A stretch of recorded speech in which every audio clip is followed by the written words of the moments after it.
Good day, grade 10 students. So for today, we will discuss about geometric sequence. So let's get started. For the objectives of our lesson for today, first, we will define geometric sequence. Next, identify the common ratio and the next term of the sequence. Find the end term of the geometric sequence and solve problems involving geometric sequence. Alright? So, ito yung mga i-discuss natin ngayong araw. Okay? So, let's start. What is a geometric sequence? So, pag sinabi natin geometric sequence, it is a sequence where the ratio of two consecutive terms is a constant, or a sequence in which we can get the succeeding term by multiplying the previous term to the fixed number called the common ratio. So dito sa geometric sequence, ang gagamitin naman natin ngayon is multiplication and division. Opo, so sa arithmetic sequence, ginamit natin yung addition and subtraction. So dito naman sa geometric sequence, we will multiply and divide. Alright? So, for example, we have here 2, 4, 8, 16, and 32. So hanapin natin yung common ratio nilang dalawa. Okay? So ang gagawin lang natin, for the common ratio, we have here 2, as well as this one. Ayan, they have the common ratio 2. So, kada term, nagmumultiply tayo ng dalawa. Alright? Next example. So, we have here 81, 27, 9, 3, and 1. So, dito naman, ang ginagawa natin is nagmumultiply tayo ng 1/3. Or, nagdi-divide tayo ng 3. Opo. We multiply 1/3 or divide 3. Or pwede namang divided by 3. Okay? Alright. So, paano natin nakukuha yung common ratio? Sige, let's discuss about that. Kung paano ko nakuha yung times 2 and times 1/3 or divide 1/3. Alright?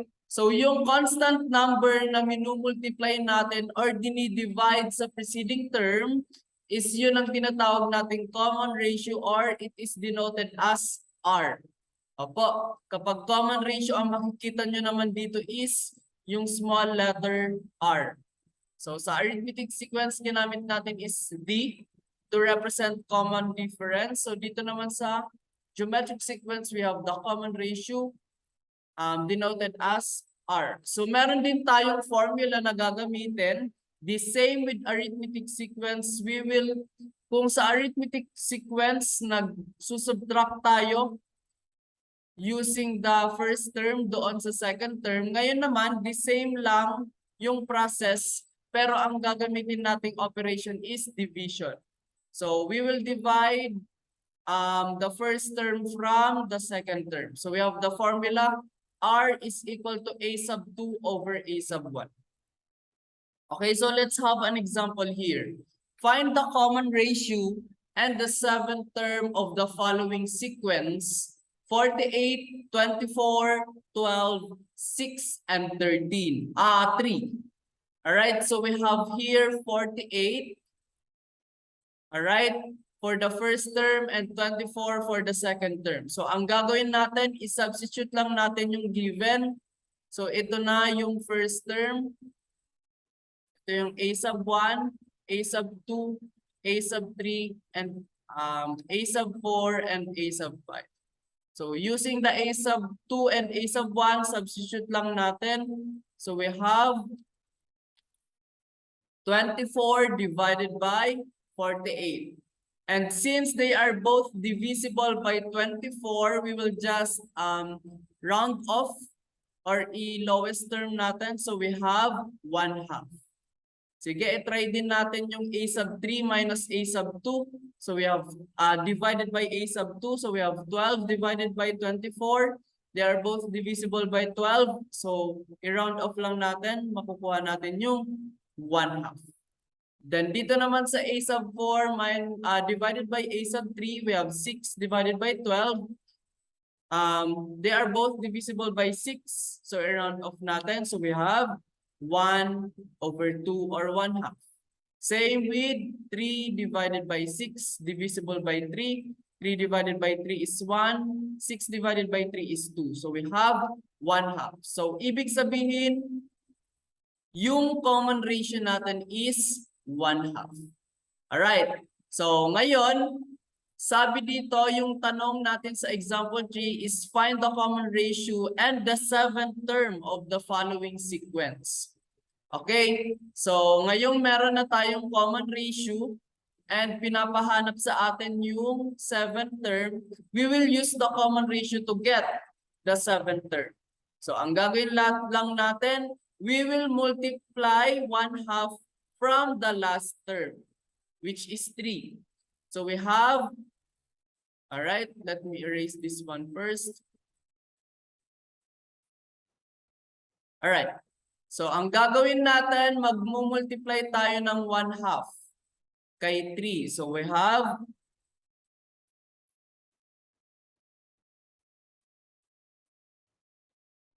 3 times 1/2, that is equal to 3/2. 3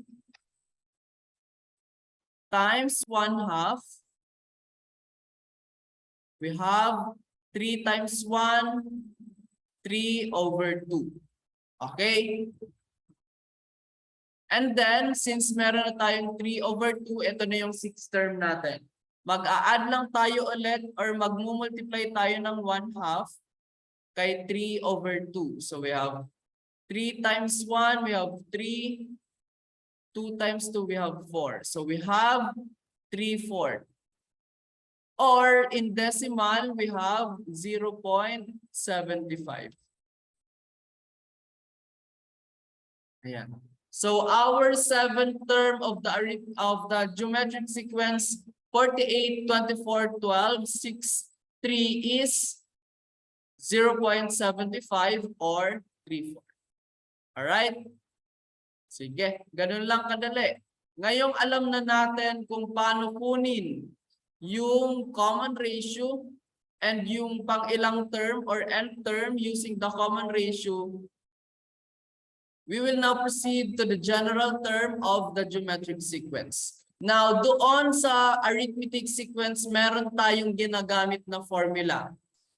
And dito rin sa geometric sequence, meron din tayong gagamitin na general term or formula. So, we have here the formula a sub n is equal to a sub 1 times r raised to n minus 1. Where a sub n is equal to a sub n. A sub 1 is equal to the first term. N is the term number. R is the common ratio and 1 is the constant. Okay, so we will use this formula to get the nth term of a geometric sequence.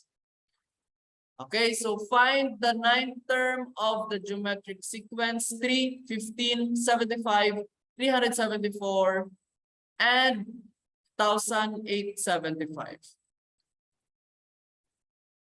Sige.